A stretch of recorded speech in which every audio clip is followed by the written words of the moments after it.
Maka di permulaan ayat dalam surah Al-Fatihah itu adalah Alhamdulillahi Rabbil Alamin.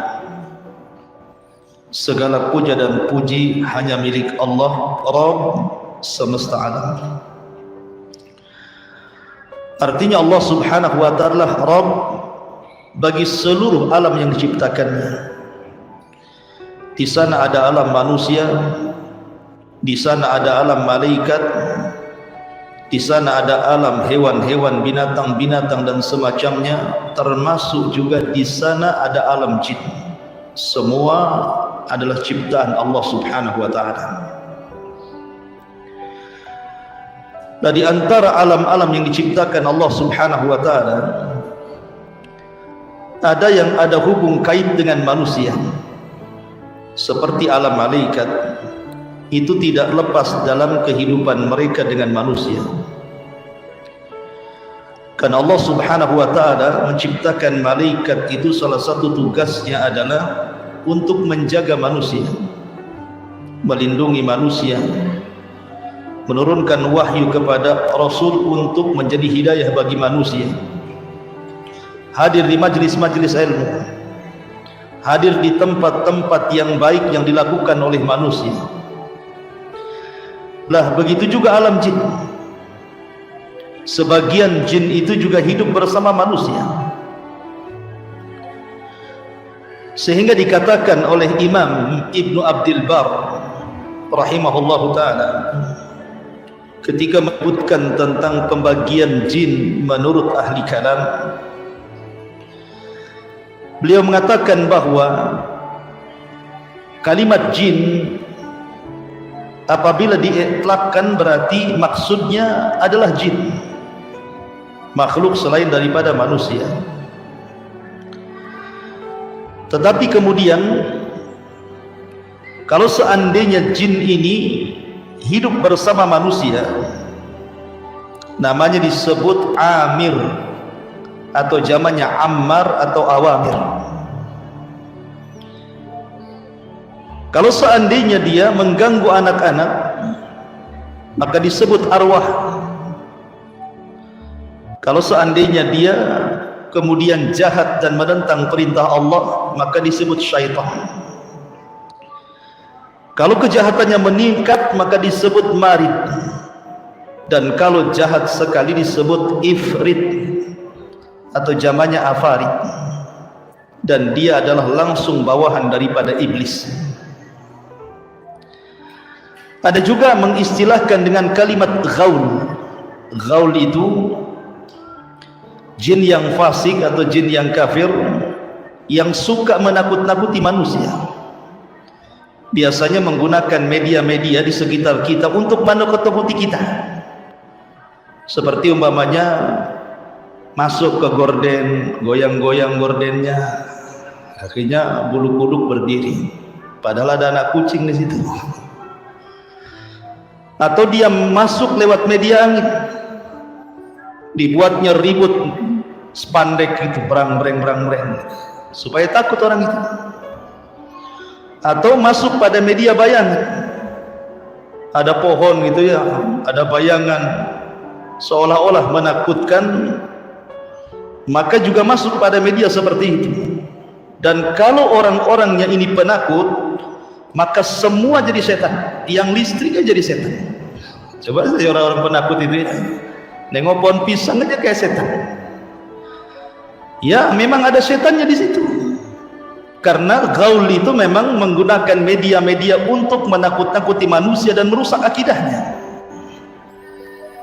Sehingga Nabi SAW mengatakan, apabila engkau berjalan di sebuah tempat, kemudian kok berdiri bulu kuduk kita itu, maka kata Nabi SAW, la tubali, jangan pedulikan, bacalah basmalah, kemudian jangan mempedulikan mereka, seolah-olah tidak terjadi apapun. Sebab kalau seandainya kita meladeni mereka, maka mereka bertambah untuk menakut-nakuti kita. Karena sesungguhnya jin yang sesat itu juga tidak semena-mena untuk mengganggu manusia. Mereka tidak semena-mena kemudian kapanpun sekehendak mereka bangsa jin itu mengganggu manusia, tidak bisa. Kecuali kalau seandainya manusia yang diganggu itu memang manusia-manusia yang jauh daripada zikrullahi azza wa jalla. Makanya Nabi SAW mengatakan, barang siapa yang membaca surah Al-Baqarah di rumah seseorang, maka syaitan akan lari dari rumah tersebut. Dalam hadis yang lemah berapa hari? 3 hari. Tidak akan balik lagi. Setelah 3 hari balik lagi dia, baca lagi Al-Baqarah gitu. Pergi lagi dia gitu. Artinya dari sini tidak bisa semena-mena jin itu mengganggu manusia. Ma'asyiral muslimin yang dimuliakan Allah azza wa jalla, disebut jin karena tatawara anil nazar, artinya karena tidak bisa dilihat. Makanya bayi yang dalam perut ibu itu disebut janin, diambil dari kata jin karena tidak bisa dilihat. Atau kenapa sorga itu disebut jannah? Sorga itu dalam bahasa artinya kebun yang penuh dengan pepohonan, sehingga ketika banyak pohon kita tidak bisa melihat dalamnya hutan, maka disebut jannah. Maka disebut jin, jamaknya jinni itu disebut karena tidak bisa dilihat manusia. Sehingga Allah Subhanahu wa taala mengatakan, innahum yarakum min haitsu la tarawnahum. Mereka bisa melihat kita sementara kita tidak bisa melihat mereka. Tapi karena keadilan Allah Subhanahu wa taala, di dunia ya mereka tidak bisa kita lihat dan mereka bisa melihat kita, tapi di akhirat Allah balik kondisinya, kita bisa melihat mereka dan mereka tidak bisa melihat kita. Ma'asyiral muslimin yang dimuliakan Allah Subhanahu wa taala, Allah Subhanahu wa taala berfirman di dalam Al-Qur'anul Karim, ya ma'syaral jinni wal insi alam ya'tikum rusulun minkum yaqussuna alaikum ayati wa yunzirunakum liqa'a yaumikum hadha qalu syahidna ala anfusina wa gharrathumul hayatud dunya wa syahidu ala anfusihim annahum kanu kafirin. Ya ma'syaral jin, wahai kalangan jin. Kalimat ma'syaral jin, wahai kalangan jin, jin juga sama dengan manusia. Mereka memiliki kabilah-kabilah, suku-suku, bangsa-bangsa, madhab-madhab. Jadi kalau jin Islam itu juga ada jin yang bermadhab Syafi'i, bermadhab Maliki, madhab Hambali, madhab Hanafi, ada yang liberal, ada yang murtad juga. Jadi jin juga sama dengan manusia kondisinya. Apakah mereka ikut ormas? Wallahu alam. Apa ada jin Ansor, jin Banser, jin FPI atau apa gitu. Wallahu alam. Apa juga ikut-ikut ormas? Wallahu alam. Tapi kehidupan jin ini adalah persis seperti manusia sebenarnya. Kehidupan mereka kurang lebih dengan kita. Ada yang kaya, ada yang miskin, ada yang jadi pejabat, ada yang jadi rakyat gitu ya. Ada yang muslim, ada yang kafir. Karena pengakuan mereka sendiri dalam suratul jin. Jin mengatakan, wa inna minnas salihuna wa minna duna dzalik kunna tara'iqa qidada. Di antara kami bangsa jin itu ada yang soleh, ada juga yang tidak soleh, artinya fasik kafir gitu. Kami ini bertingkat-tingkat sama dengan manusia, bertingkat-tingkat di kalangan jin itu. Tetapi yang jelas bahwa jin itu makhluk yang mukallaf, sama dengan mukallaf, artinya dibebani syariat. Makanya Allah Subhanahu wa taala mengatakan dalam surah Adz-Dzariyat ayat 56, wa ma khalaqtul jinna wal insa illa liya'budun. Tidaklah kami ciptakan jin dan manusia kecuali untuk beribadah. Artinya jin juga disyariatkan salat, jin juga disyariatkan puasa. Jadi jin juga puasa Ramadan sama dengan sahur ya. Kemudian puasa taraweh juga. Mungkin ketika taraweh ada juga 2 sabtu jin di belakang Antum tidak tahu karena jin itu kan mengikuti manusia. Jin kalau belajar kepada manusia jadi ustad, tapi kalau manusia belajar sama jin jadi dukun. Jadi mereka itu belajarnya kepada kita. Karena Allah mengatakan, wahai ma'syarul jin dan juga manusia, alam ya'tikum rusulun minkum. Bukankah telah datang kepada kalian rasul-rasul dari kalian yang menceritakan kepada kalian ayat-ayat, memperingatkan kepada kalian pertemuan dengan diriku pada hari kelak, pada hari kiamat. Maka jin-jin mengatakan dan juga manusia, syahidna ala anfusina, ya memang kami diutus kepada kami para utusan. Tetapi sekali lagi, tidak ada nabi, tidak ada rasul dari kalangan jin. Kalau orang soleh, jin soleh ada, tapi tidak diutus kepada mereka rasul, tidak diutus kepada mereka nabi. Hanya kemudian mereka jin-jin yang mereka berdakwah saja, para duat. Lalu kemana kiblat mereka? Siapa rasul mereka? Rasul jin itu ikut rasul manusia. Makanya dalam Al-Quran itu ada satu surat langsung namanya suratul jin, menceritakan tentang kisah 7 jin nawasib yang diutus oleh iblis untuk mencari-cari berita kenapa mereka tidak naik ke langit. Setiap mereka naik ke langit dilempar meteor mati, naik lagi dilempar meteor mati, sehingga tidak ada yang berhasil mencuri dengar dari ucapan malaikat Jibril kepada malaikat di langit pertama. Sehingga iblis ini geram, ada apa langit ini? Akhirnya mengutus jin-jin, salah satunya 7 jin ini diutus. Ketika 7 jin ini sudah putus asa, sudah bingung apa yang terjadi, tiba-tiba kemudian mereka nyasar ke kebun kurma. Rupanya di kebun kurma itu Nabi SAW sedang sholat subuh bersama Usamah ibn Zaid, budaknya, Zaid ibn Harithah, budaknya. Ketika itu Nabi SAW tidak bisa masuk ke Mekah karena diancam akan dibunuh. Kemudian Nabi SAW mau balik ke Taif, tidak bisa karena dilempari batu. Terpaksa Rasul harus tinggal di kebun kurmanya milik Mughirah bin Syu'bah.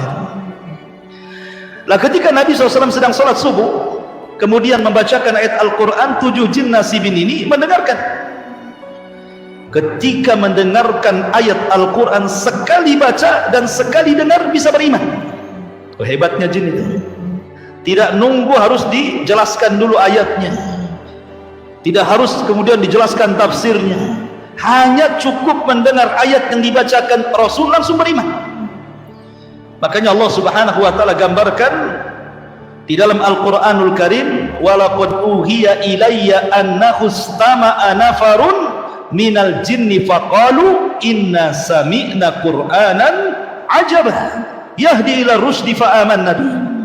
Ada sekelompok jin yang mendengarkan ayat Al-Quran, tiba-tiba masuk ayat Quran ke hati mereka. Apa kata mereka? Aman Nabi, beriman dengan dia. Maksudnya Nabi SAW. Subhanallah, ternyata ada jin-jin itu terkadang jauh lebih baik dibandingkan manusia. Ada manusia itu dibacakan ayat berkali-kali masih juga keras hatinya tuh. Bahkan kalau antum tidak percaya, nah, di sini ada pos kamling di depan itu kan, banyak orang kumpul-kumpul di situ tuh. Antum datang bawa mushaf, baca surah Al-Baqarah di situ.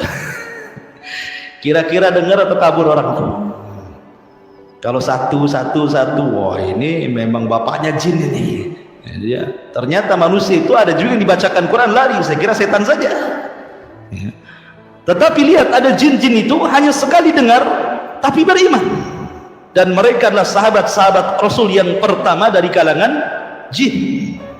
Jadi sahabat Rasul tidak mesti dari kalangan manusia, dari kalangan jin juga ada sahabat-sahabat Rasulullah. Dari 7 jin inilah kemudian berdakwah ke Yaman, akhirnya ribuan jin Yaman beriman kepada Nabi SAW, sampai akhirnya suatu ketika ribuan jin ini datang ke Mekah, kemudian datang ke kota Madinah. Kemudian Nabi SAW diberitakan oleh Jibril bahwa jin sudah berkumpul di lapangan, berangkatlah kau ke sana, berdakwahlah kepada mereka. Akhirnya Nabi SAW datang ke padang pasir, kemudian berceramah di situ. Sekali lagi Nabi SAW tidak tahu dan tidak melihat jin. Lalu kenapa Nabi SAW kemudian berceramah di padang pasir? Karena ada pemberitaan dari Jibril di situ ada ribuan jin. Jangan pula antum contoh ceramah pula di belakang saya. Apa antum ceramah gitu? Lagi dakwai bangsa jin katanya. Antum yang jin. Jin tidak bisa melihat. Kita tidak bisa melihat jin yang bisa melihat kita. Jadi itu karena memang wahyu dari Allah Subhanahu wa taala memberitakan Rasul lewat Jibril bahwa telah berkumpul ribuan jin. Makanya Nabi SAW dalam riwayat itu sampai 5-4 kali Nabi berceramah kepada mereka. Ma'asyiral muslimin yang dimuliakan Allah Subhanahu wa taala, jin ini secara penciptaan dia lebih dulu dibandingkan manusia, bahkan menghuni bumi lebih dulu dibandingkan manusia. Sebelum ada Adam, sebelum ada Hawa, sebelum ada manusia seperti kita, jin itu sudah menempati kapling beliung. Sebelum ada antum itu, kapling beliung ini sudah ditempati jin. Makanya ketika malaikat mendengar bahwa Allah Subhanahu wa taala hendak menciptakan Adam, apa malaikat katakan kepada Allah? Apakah engkau akan menciptakan manusia yang akan merusak bumi dan menumpahkan darah? Ataj'alu fiha man yufsidu fiha wa yusfiku ad-dima wa nahnu nusabbihu bihamdika wa nuqaddisu lah. Ya Rabb, apakah engkau akan menciptakan makhluk yang akan merusak bumi dan menumpahkan darah, sementara kami makhluk yang senantiasa bertasbih dan memuji dan mensucikan diri? Sudahlah, kau jangan ciptakan itu, utuskan saja kami ke bumi biar kami bertasbih untuk. Seolah-olah malaikat mengatakan seperti itu. Dan kenapa malaikat bisa ngomong begitu? Adam saja belum diciptakan, baru dihabarkan akan diciptakan. Karena malaikat melihat bangsa jin sebelumnya. Jadi bangsa jin sebelumnya yang menempati bumi itu suka merusak, suka berperang, menumpahkan darah gitu ya. Ketika Allah Subhanahu wa taala mengatakan inni ja'ilun fil ardi khalifah, kami akan jadikan khalifah di permukaan bumi, jadi bayangan malaikat jangan-jangan dia akan seperti jin tuh. Makanya dia ngomong seperti itu. Ya Rabb, apakah engkau akan menciptakan makhluk seperti jin yang akan merusak bumi, menumpahkan darah? Sudah, tidak usahlah, biar kami saja kau turunkan ke bumi, biar kami bertasbih semuanya, orang maksiat kepadamu. Seolah-olah seperti itu malaikat. Artinya jin lebih dulu diciptakan, dan itu sesuai dengan tartib sabda Rasul, khuliqatil malaikatu min nur wa khuliqatil jan min marijin min nar wa khuliqa lakum mimma wusifa lakum wa khuliqa adam mimma wusifa lakum. Allah ciptakan manusia dari cahaya, Allah ciptakan jin dari ujung nyala api. Kata Ibnu Abbas radhiyallahu anhu ketika mentafsirkan ayat wal jan khalaqnahu min qablu min naris samum, dan kami ciptakan jin sebelum manusia dari api yang sangat panas. Artinya jin itu diciptakan dari api yang murni, tidak ada asap di situ, dari pencampuran api yang berwarna merah, kemudian berwarna kuning dan berwarna hijau, kemudian api murni ini, disitulah asal penciptaan jin. Jadi jin itu diciptakan dari api yang murni, tidak bercampur dengan asap dukhan. Itu makna naris samum. Adapun Nabi Adam diciptakan sebagaimana yang telah disifatkan kepada kalian. Seperti inilah Allah ciptakan keturunan Adam, maksudnya dari tanah. Tetapi ingat, ini asal penciptaan. Artinya bahwa asal penciptaan itu seperti Adam diciptakan dari tanah, anak turunannya bukan dari tanah. Buktinya kalau seandainya dipotong tangan antum, nggak keluar tanah, yang keluar darah lah kan gitu ya. Menunjukkan bahwa asal penciptaannya saja dari tanah. Lah, sebagaimana jin juga asal penciptaan dari api, bukan berarti turunannya juga api gitu, tidak. Dalilnya apa? Nabi pernah sholat, dalam sholat diganggu pula sama jin itu. Geram Nabi, akhirnya ditangkap, dicekik sama Nabi sampai keluar liurnya itu, dicekik keluar liurnya. Kemudian liurnya sampai ke tangan Rasul dan terasa dingin ya, liurnya itu terasa dingin, liur jin itu mengenai tangan Rasul dan terasa dingin. Artinya menunjukkan apa? Kalau memang jin itu tercipta dari api dan seluruh anak turunannya, harusnya tidak dingin lah kan begitu ya, harusnya panas. Artinya asal penciptaannya saja dari api, anak turunannya tidak. Karena jin itu juga sama dengan manusia, mereka menikah, punya keturunan, artinya mereka juga melakukan hubungan intim suami istri. Sebagaimana Allah Subhanahu wa taala ketika menceritakan bidadari, Apa kata Allah? Lam yatmishunna insun wala jin. Bidadari itu adalah wanita suci, tidak pernah digauli manusia ataupun jin. Menunjukkan jin itu juga melakukan hubungan kan itu. Sama dengan manusia. Ada nikah juga mereka sama. Ya, mereka juga sama gitu. Ketika menikah juga harus ada saksi, harus ada wali. Apakah kemudian maharnya seperangkat alat sholat sama dengan antum? Wallahu alam. Tapi yang jelas bahwa jin itu juga sama dengan manusia. Ya.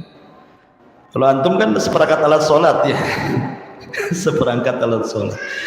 Jangan seperangkat alat sholat, seperangkat alat masjid. Biar banyak gitu ya.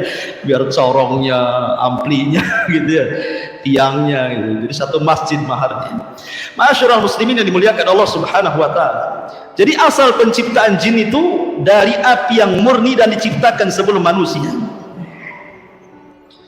Ma'asyiral muslimin yang dimuliakan Allah, bagaimana sifat mereka? Sifat-sifat jin itu. Jin itu ikhwatu fiddin datang kepada manusia juga, diantaranya ketika manusia sedang tertidur. Mereka datang kepada manusia, manusia sedang tertidur. Apa yang dilakukan jin ketika manusia sedang tertidur? Mengikat tengkuk belakang 3 ikatan. Jadi setiap antum tidur malam itu jin datang, kemudian mengikat 3 ikatan di tengkuk. Kalau seandainya antum pagi-pagi sepertiga malam antum bangun, kemudian antum membaca alhamdulillahilladzi ahyana ba'dama amatana walaihin nusyur, maka hilang 1 ikatan. Kalau seandainya antum berwudu, hilang 2 ikatan. Kalau antum sholat, hilang 3 ikatan. Maka antum bangun di pagi hari dalam kondisi thayyibun nafsi, nasyat, semangat, bagus jiwanya. Tapi kalau seandainya tidak bangun, maka ikatannya itu masih terikat di tengkuknya. Bayangkan setiap hari 3 ikatan, besoknya 3 ikatan, besoknya 3 ikatan. Susah itu nanti itu ngambil ikatannya itu. Benangnya itu sudah kusut itu kan. Makanya kemudian orang-orang yang tidak pernah bangun di pagi hari sholat subuh itu, kata Nabi SAW, khabithun nafsi kaslah, maka jiwanya buruk dan pemalas dia. Ya, karena apa? Ikatannya itu masih ngikat di tengkuknya itu. Bahkan dalam riwayat yang lain, riwayat Abu Ya'la, bahwa ketika manusia tertidur, maka di samping kiri kanannya ada malaikat dan jin. Kemudian malaikat mengatakan ketika orang tertidur, ikhtim bil khair, kata malaikat. Kata jin yang jahat syaitan ini, ikhtim bisyar. Jadi malaikat mengatakan kepada orang yang tidur, tutuplah dengan kebaikan. Tapi jin mengatakan tutuplah dengan keburukan. Kemudian ketika terbangun, malaikat akan mengatakan ifta bil khair, mulailah dengan pekerjaan baik. Kemudian syaitan mengatakan ikhtim bisyar, ifta bisyar, bukalah dengan pekerjaan buruk. Jadi manusia itu setiap hari diberikan was-was, diberikan was-was oleh jin supaya kita ini dalam kondisi tidurnya tidak berpahala. Makanya ulama mengatakan ini faedah. Kalau orang pengen tahu, kalau seandainya orang itu tertidur kemudian tidak bangun lagi alias mati,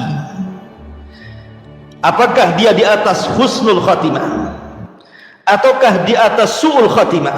Itu gampang. Jadi kalau ada orang tidur malam, besoknya kok tak bangun lagi, pindah pula ke Tamiang ya, ke kuburan sana, maka lihat amalan sebelum tidurnya, kata ulama. Kalau amalan sebelum tidurnya dia membaca Quran, amalan tidurnya sebelum tidurnya dia berzikir, dia wudu, dia sholat witir gitu ya, dia membaca doa sebelum tidur, membaca ayat kursi, muawwidhataini dan zikir-zikir yang lainnya, kalaupun Allah Subhanahu wa taala takdirkan antum tidak bangun lagi, dipastikan antum husnul khatimah. Tapi kalau amalan sebelum tidurnya, naudzubillah, kita bermaksiat, tidak berzikir, tidak berwudu, sama sekali tidak ingat Allah Azza wa Jalla, main ngeringkuk di kursi, kemudian ngorok, kemudian terakhir pula itu hari tidur dia tidak bangun lagi, dipastikan sul khatimah. Jadi gampang ya orang melihat husnul khatimah dan sul khatimah itu, lihat sebelum tidurnya. Kenapa kemudian yang menjadi pembahasan tidur? Karena an-naumu akhuhul maut, tidur itu saudaranya mati. Karena orang tidur tuh ruhnya keluar. Bisa balik lagi, bisa tidak masalahnya. Nah, karena bisa balik bisa tidak, itulah yang kita khawatirkan kalau seandainya kita kemudian tidak bangun lagi. Makanya faedah para ulama, bukalah sebelum tidur dengan amalan-amalan sunnah, supaya ketika Allah takdirkan kita wafat, minimalnya kita meninggal dalam posisi husnul khotimah.